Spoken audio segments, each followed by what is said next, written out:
अस्सलाम वालेकुम, welcome to my YouTube channel healthy life factory. तो आज हम बात करेंगे ज्वार-से जाली नूस के बारे में। ज्वार-से जाली नूस आपके मैदे को तक़वियत देती है और भूख बढ़ाती है। अगर आपको भूख नहीं लगती और बहुत कम लगती है तो आप ज्वार-से जाली नूस जो है ना इस्तेमाल कर सकते हैं। ज्वार-से जाली नूस की कुछ इस तरह की डब्बी होती है। ये कर्शी कंपनी का आपको ₹500 का किसी भी पंसार स्टोर से मिल जाता है। तो आइए इसके फ़ायदों के बारे में बात करते हैं।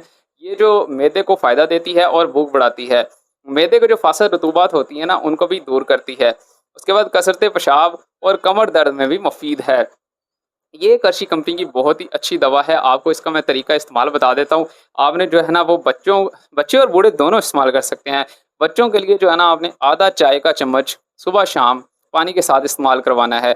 अगर बड़ों को इस्तेमाल कराना है तो आप 1 चम्मच जो है ना इसको इस्तेमाल करा सकते हैं सुबह-शाम पानी के साथ 1 चाय वाला चम्मच।